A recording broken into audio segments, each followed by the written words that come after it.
Let me tell you a story about a legend that almost never was. Came from nowhere. His daddy made him a quarterback but never let him throw. Wasn't recruited for college. I really think I could play. They give me a shot. Became a star anyway. And Paz shows some cool on this one, finding Chris McGee for the touchdown. Tell you a story about a legend who almost died on the highway. Had half his guts taken out. Got drafted anyway. Atlanta has selected Brett Favre. Failed in Atlanta. I was a traveling roadshow in Atlanta. Got traded. Where in the world is Green Bay? I couldn't point to it on the map. Found a home. Became the best football player on the planet. No one does it better than Brett Favre. Probably the funniest. I got some advice for y'all. Take 2 weeks off, then quit. Definitely the most dangerous. That's the best tackle of the day. Brett Favre is a hating mother. No more rocket balls, please. Married his high school sweetheart and almost lost her. It was the lifestyle or family. Got addicted, went to rehab. The best thing to do was to get some help, and that's what we're going to do. Well, he's human. Won a Super Bowl, lost another, kept on going, kept getting older, lost his daddy. Get out there and play. Are you crazy? I could see him saying that. Won our hearts. I think the legend just grew. I'm just old and washed up. Trying to hang on. Brett Favre starts his 200th consecutive game behind center. I got to see this. This Favre out here. Brett Favre. To hear people say, I would pay X amount of money to go watch Brett Favre play. It may be good, it may be bad, but I love to watch him play. That's the way I play the game. I will give you everything I got, and I will compete to the end.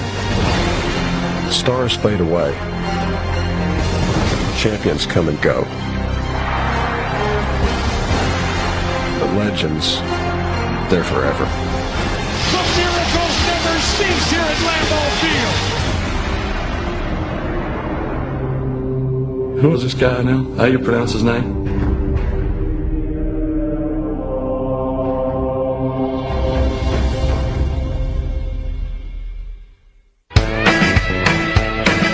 Brett Favre was born and raised in Kill, Mississippi. Don't bother looking for it on a map. You won't find it. He grew up on a road named after his daddy, and that's where Big Irv Favre started his son on the path to being a legend. My dad was a football and baseball coach, and that's all I knew. From as far back as I can remember, I had a baseball in one hand, a glove in the next, and a football under my arm.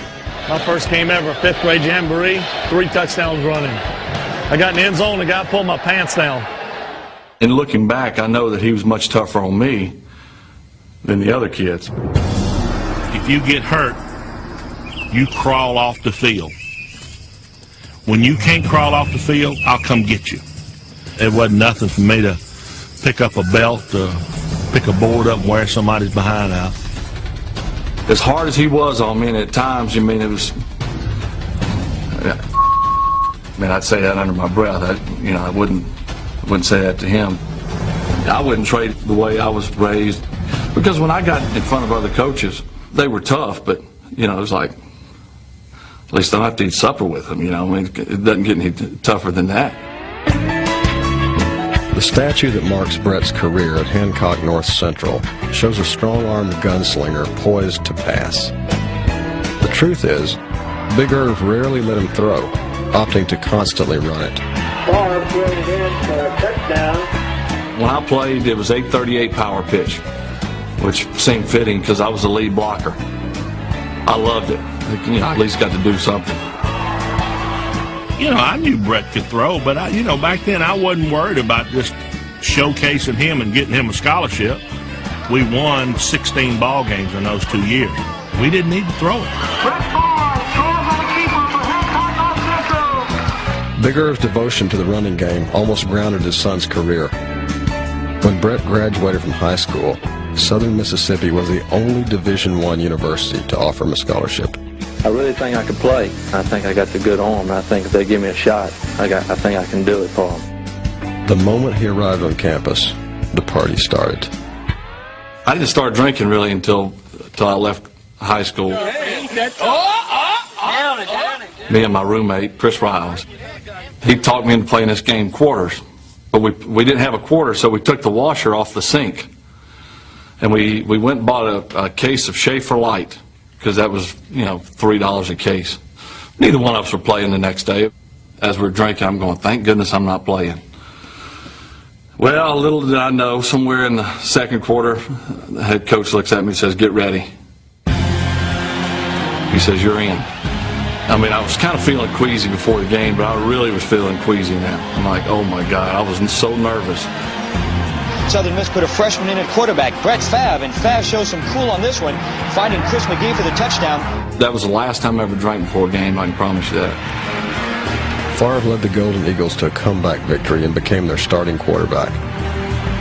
Here's a 17-year-old boy coming into the game. He's a true freshman, and probably the most exciting thing that I've ever had happen to me when you see your own child go in a game like that and do so well.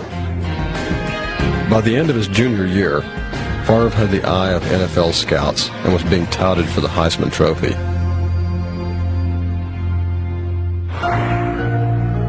That all vanished on July 14th, 1990, just a mile from his home. My sister-in-law got the phone call, and she said, come on, we got to go. Brett's been in an accident. And then when I saw the car, I thought, there's no way he made it.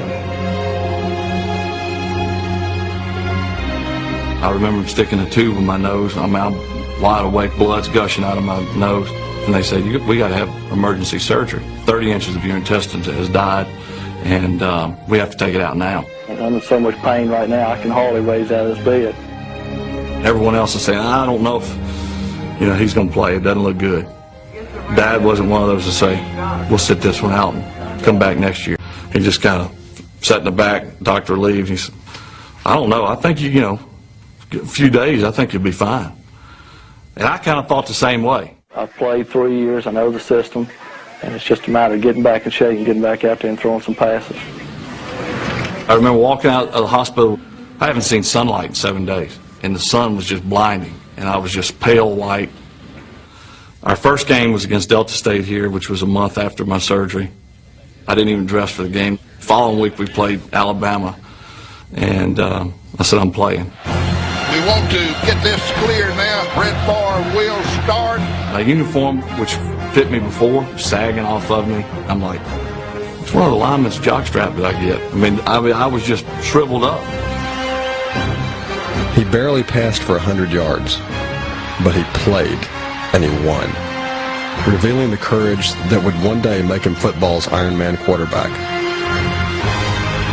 Southern Mississippi Eagles upset Alabama 27-24. It would not be the last time that Brett Favre beat the odds. Draft day 1991. Half of the kill packed Big Irv's house and watched Brett Favre get passed over for quarterbacks Todd Marinovich and Dan McGuire. After 6 hours, he finally got a call from the New York Jets. Well, if Atlanta doesn't take me, they're taking it. Atlanta has selected Brett Favre, quarterback, Southern Mississippi. The NFL got his name wrong, but Favre was certain the Falcons got the right man. Well, we'll see in the coming years who's the best quarterback, and I think he was third on the Atlanta Falcons depth chart and his coach's #1 punchline. He looked like a 3-year project, and I was working on a 2-year contract. This is my lasting impression of Jerry Glanville. And it's funny, but at the time it wasn't funny. I walk out and he said, hey, Mississippi. I said, hey, Coach, how you doing? Call me Jerry. I said, okay, hey, Jerry. He says, what school are you from, Mississippi? I said, Southern Miss. Yeah, I'm a Southern Miss. He said, nah, damn, we drafted the wrong guy. We wanted a guy from Mississippi State. Where's Mississippi? Is he throwing spirals? He throws spirals. We're going to have a damn party. Mississippi, you're not going to play tonight? I tell you what, we got to have 2 plane wrecks and 4 quarterbacks go down, and you're it. I was a traveling road show in Atlanta. The only thing they used me for was Jerry Glanville would bet guys when we went to stadiums that I could throw the ball on the 3rd deck. And hell, I thought I was somebody. Everybody, come on. Mississippi's going to show us something. I bet anybody $100. Favre can throw it up in the third deck. Yeah, I could always sucker in somebody that hadn't seen it, and I always bet on Mississippi because he didn't care if he dislocated his arm if we could win the bet. I'm over there, you know, we're giving them one of these. The guys, they putting up $100. I mean, the money would exchange hands with Jerry now. Brett Favre's first pass in the NFL was a touchdown, but not for the Falcons. Grabbed and picked off for a touchdown, Washington Redskins. And he ran to me, and he goes, "Can you imagine, Coach? My very first pass in the National Football League went for a touchdown." And he was kind of excited. And I said, "Yeah, but it wasn't our touchdown, it was there." He goes, "Years from now, nobody will remember. It was a touchdown." And that's the kind of spirit he had. Unfortunately, it was the kind of spirit that loved, well, let's just say, other spirits. When the lights went out, it was time for Mississippi to come out. I'll never forget, I went into a meeting, and he was sound asleep in the meeting. And I went to go over and raise all kinds of difficulties. And the closer I got to him, I could tell why he was asleep. I missed a team picture in Atlanta because I was hungover. You know, I mean, I tell people I played for Atlanta, and if they happen to get the team picture, they're going, "What a liar. You didn't play for them." I can remember I was in my car leaving. The team picture was over, and here he comes driving the other way. Things had changed that day. Everybody loved the guy. I loved the guy because of his spirit. We just had to harness it, which we didn't do. And so after one season, the Falcons gave up on Brett Favre. No one, including me, knew what was to come. Well, almost no one.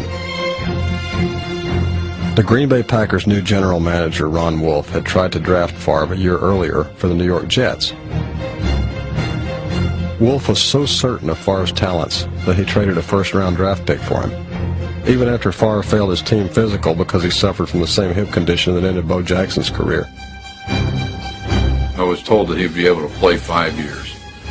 So that was good enough for you? That was good enough for me. Since Super Bowl II, the Packers had won exactly one playoff game. Now it was up to new head coach Mike Holmgren and quarterback coach Steve Mariucci to train a player whose only accomplishment in the NFL was throwing a football into the upper deck. I still have drill film from him in his first mini camps.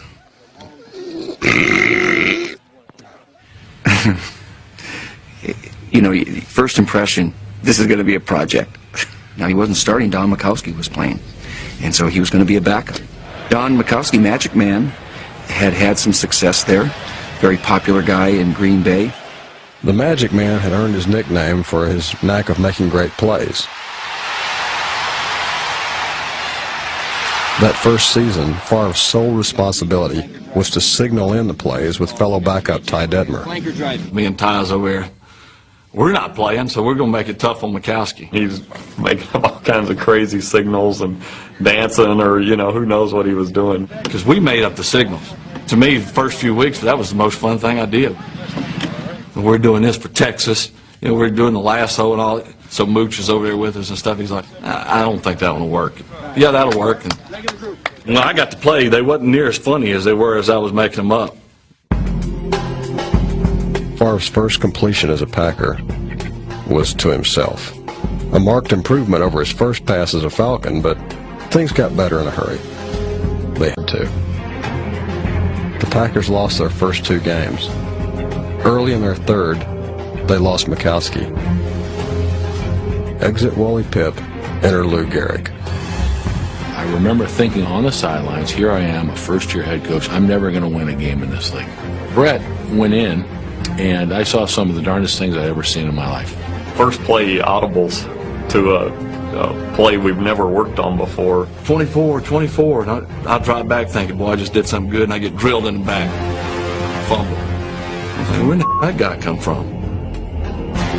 I was running around and just, I think I lost 2 or 3 fumbles and could have lost 6 or 7. Let's got to get better than this, because I won't be around long. But we're in the game. Well, you got a minute 7. You still got a chance. If you score a touchdown and an extra point, you could win it 24-23. And he threw 3 of the most beautiful passes I'll ever see in my life. If you ever wondered what it looks like when a legend is born, this is pretty much it.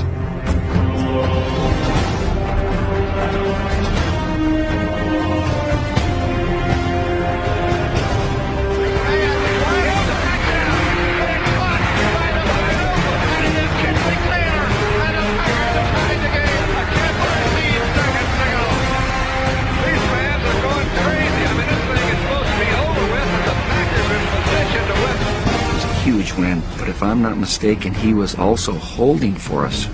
He was holding for the extra points. He didn't want to do that. If you watch the actual kick itself, as he's kicking it, both hands are like this instead of like this. Because I am not getting kicked. So I get the ball right before he goes to kick it, I do this. But the ball stays straight up. It's stuck there in the mud.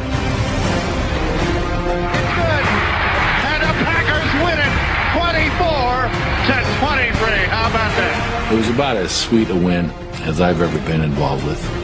And then, as they say, the rest is history. Brett has never missed a game since. Favre won one job that day and lost another. Wasn't long after that I was removed from holding. I was willing to do whatever it would take to be a great quarterback. But I didn't know what that was. Brett Favre was one of the most gifted quarterbacks the NFL had ever seen. Wide open, touchdown. He played with a wide-eyed enthusiasm. And Darrell Thompson is tackled in the end zone by Brett Favre. Was oblivious to pressure. Well, I could sure use a hot dog with chili. And was competitive beyond reason. Brett doesn't back down from anybody. He's taking on a full-grown defensive end. But he had absolutely no clue how to play quarterback. Holy smoke. Man's all over the joint here. Hey, will you settle down, please? Just settle down, nice and easy. Settle down, okay? I had as much fun coaching Brett Favre as I have any player I've ever had in my life. Why didn't he?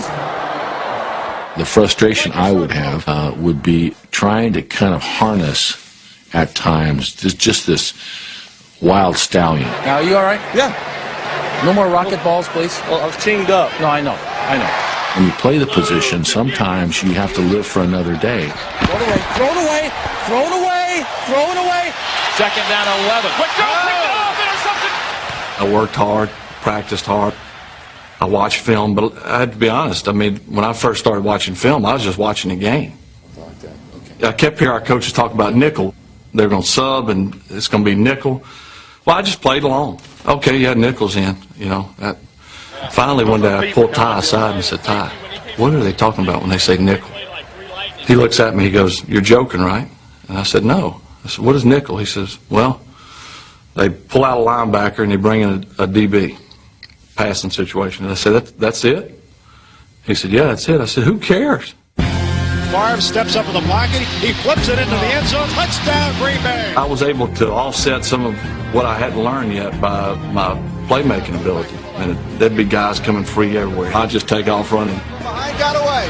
Still, touchdown. Holy cow. Mike's over here. Great play. Okay. What am I supposed to say? Mike Holmgren tried to rein in Favre by teaching him the West Coast offense he'd run with Joe Montana and Steve Young in San Francisco. It wasn't easy. It's a tough place to get the ball. When they throw the book at you, that offense is like, oh my God. Are you kidding me? There's like 1,000 plays you could go in every game with. Red left slot. If they hug us up now, we'll go back to the backside. Don't see any ghosts out there, though. Just the terminology. 22 Texas, halfback burst. 22 Texas, and you're going, why is it called Texas? Some coach way back when, Sid Gilman, said that play reminded him of Texas. Some girl he used to date in Amarillo, so he names it Texas. Woo, 58, 30%. You're thinking, how am I supposed to remember that? It was only natural for Favre to rebel against Holmgren's authority. What do you think Mike would do if he knew I had a dip right now? You have one in? Just make the ice capades. You got to have a little fun. We're going to get our work done, but we got to relax a little bit and have fun. You think God never farted? There's Mr. Miyagi up here on the see him on the board. Oh yeah, wax on, wax off. Keith Jackson. Just the other morning I had breakfast at Tracy Rocker's house. His mama brought out 15 flapjacks. He said, "Mama, take back 5 of them flapjacks. I got to stay hungry for the Crimson Tide." There was no laughing off an NFL high 24 interceptions in 1993. Some people began clamoring for Favre's backup, Mark Brunell. He guns it over the left side. Make the switch. Put in the other quarterback. Come on. Wait a minute. But, no, wait a minute. But you know what? He's got to know he's up here, okay?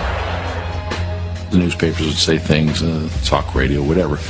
I was convinced Brett was the guy that was going to take us to wherever we're going to go. And I said, look, forget about all that. You and I are joined at the hip. And we're either going to get to the top of the mountain together or we're going to wind up in a dumpster. But it'll be together. You got to commit. And I committed to him. And then he just continued to get better and better and better. Now throw sidearm downfield. Shot open. Touchdown. How about far west left slot pass 396 V Omaha? All right, 396, go. Make it happen. Favre looking. Now comes to the end zone. In traffic. Oh, I don't know. Right between 2 defenders. Favre rocketed towards the top of the NFL and led the Packers to the playoffs for just the second time in 2 decades. Favre is on the run. Favre is down the sidelines. Favre, touchdown! He dived into the end zone. Unbelievable. What a way to get this team into the playoffs. By 1995, he was the league's most valuable player and its most exciting. Favre looking. Now Favre running. Come on, run it. He's going to throw it to the end zone. He's open. It's sharp. Right open. Touchdown! With 55 seconds left. This is the best thing that's happened in Green Bay in a long time. Brett Favre was on top of his game. His next challenge would be taking the Packers to the top of the NFL.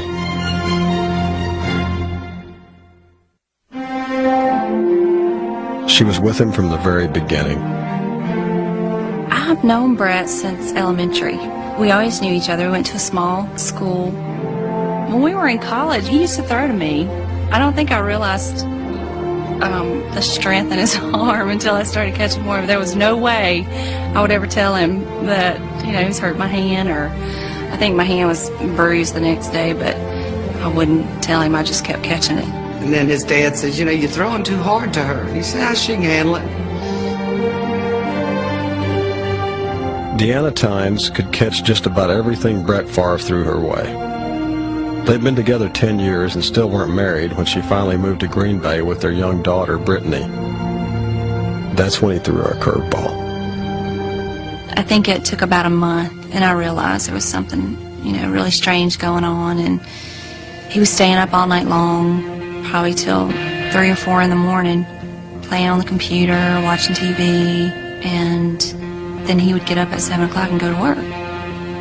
Every evening, I think I expected him to come home, take a nap, and get some rest, and he just didn't do it. He was sleeping 3 or 4 hours a night, and that's just not normal. At first, I guess it's like anyone with addiction. At first, you don't think much about it, even though you're doing it every day. Had it been affecting my play, I would have said, hey, this is killing me. But hell, I was playing great, wasn't sleeping, was practicing fine, no one knew anything.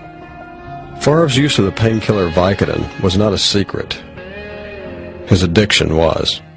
We all knew that he was taking Vicodin, and he would not miss a game. We all know that. He's got over 200 in a row. He would not miss a game. But what most people don't know, he wouldn't miss a practice. He did not want to miss a practice, not a walkthrough. His intentions were noble. It was because he wanted to be out there with his teammates every day and not let anybody down. Never took it before a game. And at first I used it for pain. And after a while I used it for recreation. And I knew that was wrong. Eventually that'll land you in jail if it doesn't kill you. By January of '96, he was taking a dozen pills a day. Then his addiction nearly did cost him his life. Routine scope on my ankle and had a seizure in the hospital room, and that's kind of when it hit me. All of a sudden, he just started convulsing, and I just remember Brittany yelling, "Is my daddy going to die? Is my daddy going to die?" And that's when they decided you need to be in rehab. It's kind of a difficult time because voluntarily I'm going to admit into a in-treatment facility for however long it takes to get better. And my objective is to get better so I can continue to play at a level that I have and to get to a Super Bowl. Fortunately for me, I didn't lose my wife and my kids. I didn't lose my life, didn't lose my job, and was able to rebound from it. After 45 days in rehab, he was released and made 2 vows. One to the woman he finally married, the other to lead the Packers to the Super Bowl. Mike and I did a press conference, started training camp, and I said, if you don't think we're going to do it, just bet against me. And, hell, I didn't know what I was. Mike's probably going, what in the hell is he doing? Coming out of there, it's what you write books about, I suppose. It's a familiar story. The hero hits rock bottom, picks himself up, and fights his way to the top. Here's Favre on a pump. Rolls to the right now. A pump and go for Antonio Freeman. Did he catch it? Touchdown! I can't believe it. Play. 6 months after checking out of rehab, Favre earned the second of 3 straight MVP awards.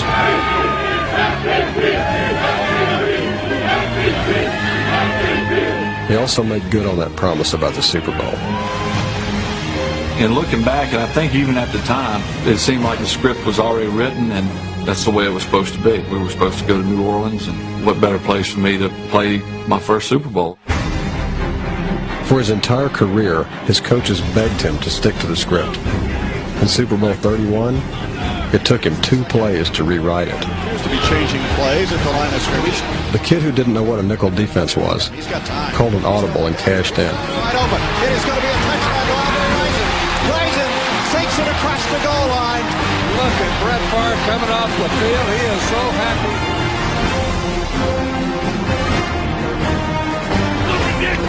Playing an hour away from his hometown, it was fitting that the old running quarterback from Hancock High ran one in to seal a world championship. And if he wants to, he's going to run to the goal line. Yes, touchdown. The Vince Lombardi Trophy is coming home. World champion, Green Bay Packers. What he did that day is part of the legend, I suppose.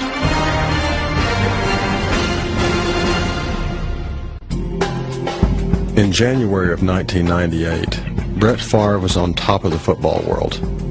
The Packers were in their 2nd straight Super Bowl. 32 seconds left. But this time the results were different. Got some time. Comes up over the middle. Threw it back. And Denver will win the Super Bowl. Well, he's human. Yeah, he is. His next loss was an even bigger one. After 7 seasons, Mike Holmgren left Green Bay. Over the next 5 years, the Packers won just 1 playoff game. As the losses mounted, so did Favre's frustrations. I'm so drained right now.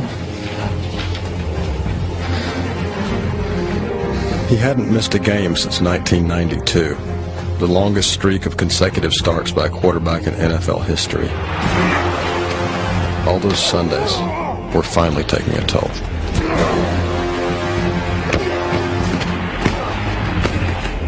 Up until a couple of years ago, I never thought anything about playing with pain, overcoming injuries. The only broken bone I've ever had in my body was this past year was my thumb. That's the first time I ever broke a bone. In 2003, Favre led the league in touchdown passes for a record-tying 4th time. A remarkable feat considering he played most of the season with a broken right thumb.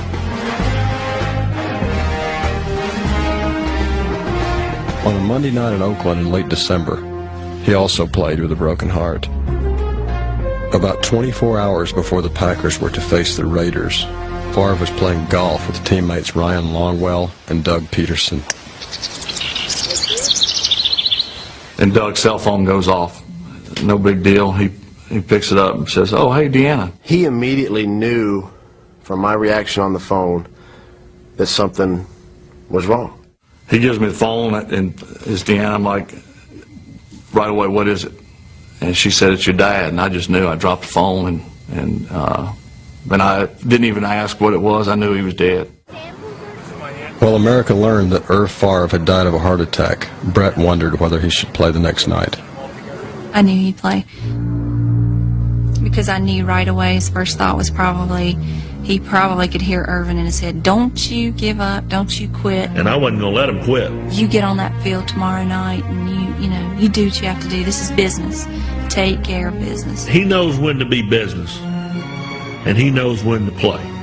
That's what his dad would want him to do, play football. That's what he lived for. When you can't crawl off the field, I'll come get you. And I could see Big Irv standing over there going, "Brett, you're going to play. You're not coming off the field. I don't care. You're going to play." I mean, there's no doubt about it. Of all the guys whose fathers were coaching, I mean, there's no doubt that he get your ass out there and play. Are you crazy? I mean, I could see him saying that. I suggested, since so many of his teammates were concerned about him, that we walk down to the team meeting together, and on the way down there, he asked if he could speak to the team. He said that he had our back as a football team, as a player, as an individual. You say that all the time with your buddies. "Oh, man, I got your back. I got you on this one. I got you on that one."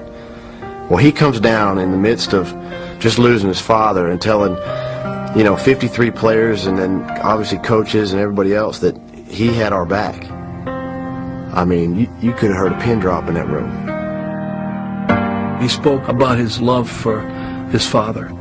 He talked about his love of his teammates, and then his love of his profession, how much he loved football and wanted to play in the game the next day and was going to give the guys the very best he had. I remember walking across that field to get to our executive box, and one young kid, and he had a couple beers in his hand, yelled out, "Mrs. Favre, Mrs. Favre." And she looked up in the stands, and he raised a beer to her and said, "We're so sorry for your loss." What impressed me were the Oakland fans. They were so respectful, and that was awesome. I got a standing ovation from the fans. That doesn't happen. Words couldn't even explain how I felt. I was so nervous before a game. I was the most nervous I've ever been in a game. I couldn't breathe before a game. I didn't let on like I was. Butterflies is an understatement. I mean, it was crazy. Here's this toughest man in America trying to hold it together. It's his dad, and the world is watching. I was so worried that I would lay an egg in that game. And I think people watching would say, "Hey, it's understandable. His father just passed away." I didn't want that. I wanted to leave that game and be proud of the way I played and want him to say, "Hey, you played well." Favre takes, looks to throw, guns the left side of the end zone, and it's diving grab, caught in the corner of the end zone. What a throw by Brett Favre. I go out and hold for the extra point, so I'm one of the first guys out there to greet him, and you could just see he was thinking about his father, and he probably in the back of his mind said, "That one was for you." I had tears coming down my eyes as I was running out there, and I look over at Doug to nod to say we're ready for the kick, and he had tears coming down his eyes, and this is why we're on the field kicking an extra point, so it meant a lot to us to have him succeed to the level he did. Favre responded to the worst moment in his life by playing the greatest game of his career. He threw for 399 yards and 4 touchdowns. Down the middle, going for Walker. Leaping grab, end zone, touchdown! Brett Favre is on fire tonight.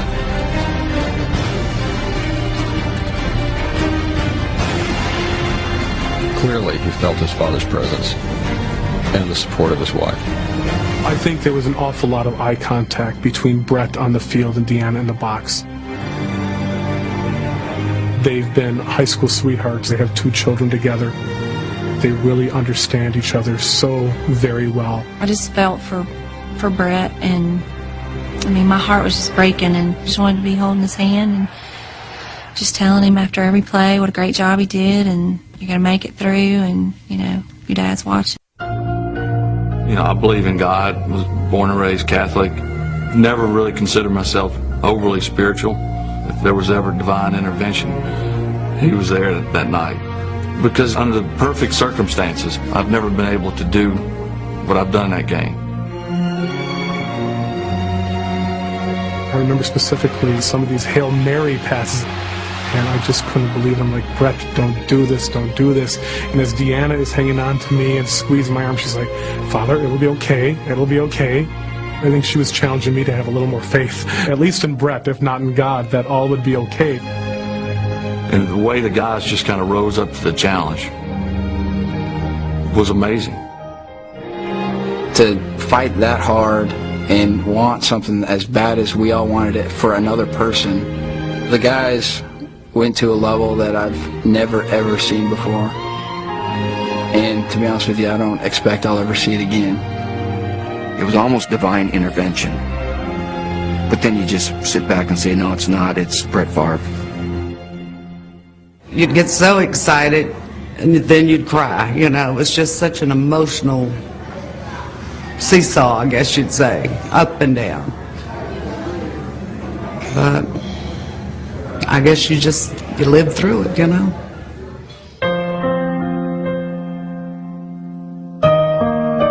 The outcome of that game, it was so emotional, but it was so special. I mean, it was like, you know, the entire game was specifically for his dad. It was so hard, but it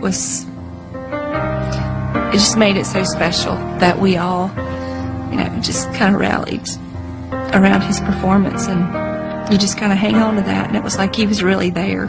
So it had a great impact on getting us through.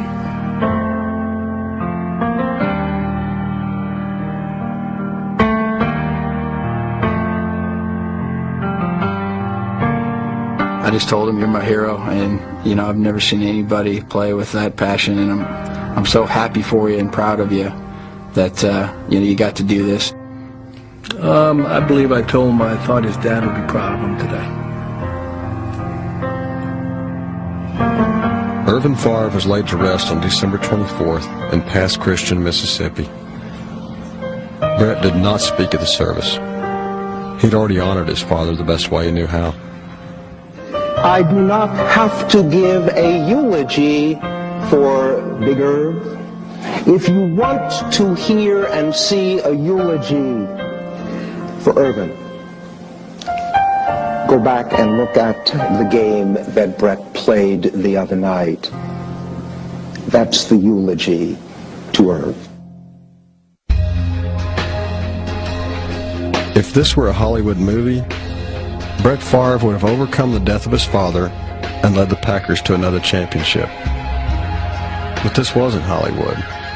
It was Philadelphia. 2 games short of the Super Bowl, Favre threw the interception that ended the Packers' 2003 season. It's a shame for our team to end the season losing, but it's a shame for me to walk away off that field knowing that all the things I'd been through that season, that it ends this way. But if I had to do it all over again, I wouldn't change not one thing. I'd break my thumb again. I would bring my dad back, but I would play the game the same way. If anybody ever earned the right to ride off into the sunset, it was Brett Favre. But in 2004, the Packers started 1-4. His brother-in-law died while riding in an all-terrain vehicle, and his wife was diagnosed with breast cancer. I've never found myself saying, why me or why us? It takes too much time, and it doesn't matter anyway, because it is what it is, and you deal with it the best way possible. He's dealt with it the same way he's weathered every storm since 1992, by starting at quarterback for the Green Bay Packers.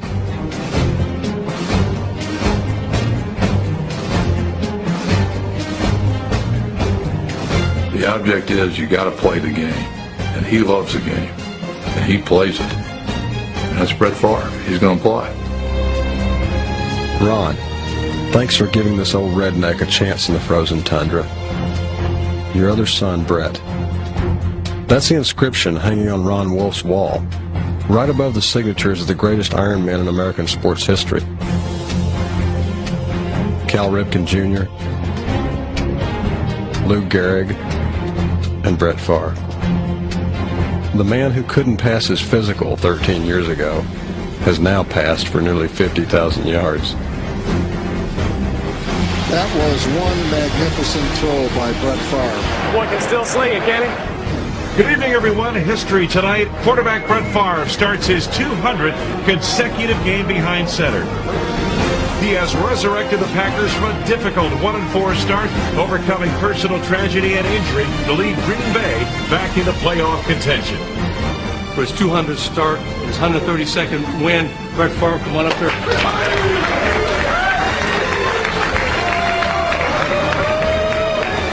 They don't make it much tougher than this guy.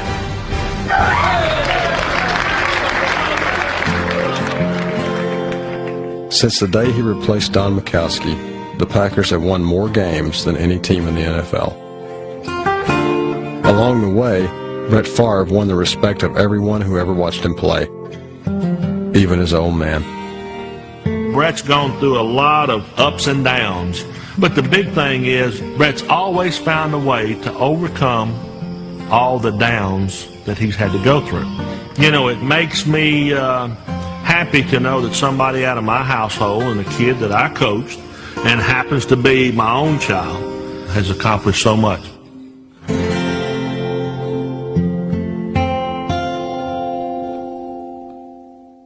In Super Bowl 31, the team from Titletown traveled to New Orleans to take on the New England Patriots. I'm Lambeau Man. I'm Green Bay Man. Vince wants me to bring the trophy back. My mom told me when I was little I was going to be a big-time player, so I'm about to find out. What most fans already knew was that Brett Favre was more than a big-time player. To be changing plays at the line of scrimmage. Two wide receivers right. Chimera is the tight end to the right, and back goes Brett to throw. Here they come. He's got time. He's throwing it downfield. He's got it wide open. It is going to be a touchdown. Rising. Takes it across the goal line. Look at Brett Favre coming off the field. He is so happy. I think old Brett called the exact right audible for the situation there. This time he's going to go long upfield. There's wide open. Freeman, 50, 45, 40, 35, 30, 25 down the sideline. He's all the way. A long pass play. No Favre again checking out at the line of scrimmage. And Antonio Freeman on a perfect throw by Brett Favre. It is 81 yards and a touchdown, and the Packers back in the lead. Hey, we got some big plays coming. The biggest play of the game, however, didn't come from Green Bay's dangerous offense. Instead, it came from the Packers' smallest, but most lethal weapon. Here is a high floater. Boy, this is a nice kickoff. Desmond Howard has to back up. Can't get the run from the goal line to the 5, to the 10, to the 15. Through a hole to the 20. To the 30, outside, to the 40. He may be gone. Midfield, to the 40, the 30, the 25, 20. Touchdown for Desmond Howard. He is the MVP without a doubt. The MVP's 99-yard return was not the only record set on this day. Reggie White notched a new Super Bowl record for sacks in a game. And here goes Bledsoe back. Here they come. Reggie. They got him again. Back in the 20. Hello, Reggie. 3 sacks for Reggie. And 3 Super Bowl titles for the Green Bay Packers. Champions for the first time in 29 years. This trophy, as important as it is to any other team and any other player, it means more